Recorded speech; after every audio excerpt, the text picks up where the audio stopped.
1991. Take a look to the roofs on that building. You might notice them if you're from the north. They are actually snow roofs, as mandated by the government at the time of its construction.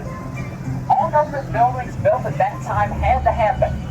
And yes, they have done a fantastic job here. Sunny Key West. This is the only frost-free zone lower 48. Today, that beautiful building, which just underwent a 9-year, $9 million renovation, is home to the Key West Arts and History Museum. But another excellent museum off to the right on the corner is the Mel Fisher's Maritime Museum. Mr. Mel Fisher was an Indiana-born chicken farmer turned treasure hunter who spent 16 years looking for the wreck of the Spanish galleon, the Conch, that sank in a 1622 hurricane. Every day rallied his crew by saying today's the day until July 20th, 1985 when he found it, and along with it was $400 million worth of treasure. Gold, silver, emeralds, long legal battle, but eventually that treasure rightfully given to him. Coming up to the right as well is a set of big green gates. These are the presidential gates, put right there in 1906, and they're only open for sitting and former U.S. presidents like Eisenhower, Truman, Taft, Kennedy, Clinton, Carter, and lead you right to Harry S. Truman's little White House.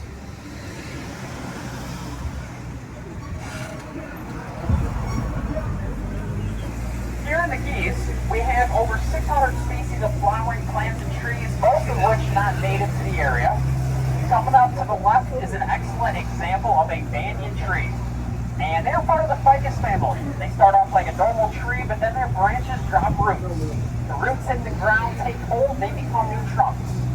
This one to your left, over 100 years old, largest one on the island. The largest one in Florida is in Fort Myers, Thomas Edison Estate.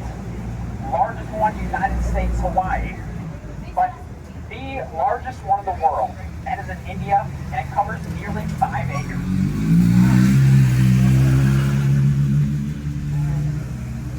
On the island of Key West today, we have 3 Civil War era forts still standing.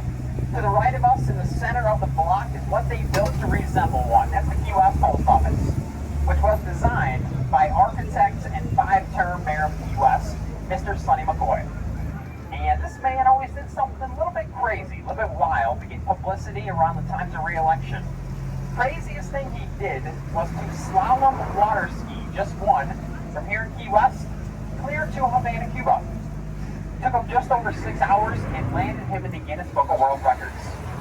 For the 20th anniversary, they actually towed him behind a makeshift slalom ski from a conch tree on downtown Key West here. But in just a moment as well, we cross over Fleming Street to the right. We will start our trek on Highway US 1, the mile zero beginning. From here, stretches 2,390 miles north to Fort Penn, Maine. Longest north-south running highway in the entire United States. For that side on, that starts Jackson Square, named after former President Andrew Jackson, sitting president when Key West was incorporated. If you look to the center of Jackson Square, you'll find the Monroe County Courthouse, because Key West is the place, if you're not careful, when you come down on vacation, you're going to leave on probation. But if we can take a right turn here, the very end of this street, you'd find the largest of the 3 Civil War era forts, Fort Zachary Taylor. Originally, 450 soldiers called it home and had 140 cannons. Today, Fort Zachary Taylor takes part. Excellent way to spend the day. But now Mr. Sandy Conch. So this man, he was born into slavery in Maryland and assigned to work on the railroad, able to make some money. Over 9 years' time, he saved up $3,000, and that was enough to purchase himself and his wife out of slavery. Came here to Key West, he became a very successful farmer, famous for growing things like fruits and vegetables, coffee, tobacco. Coming up on the right is the Sandy Conch Memorial AME Zion Church, right about in the center of the Eye of God's stained glass window. Churches of nearly every denomination here on the island. But this area specifically, this is the Bahama Village area, and it was settled in the mid-1800s by Bahamians, mostly of African descent. They worked in the sponging, wrecking industries.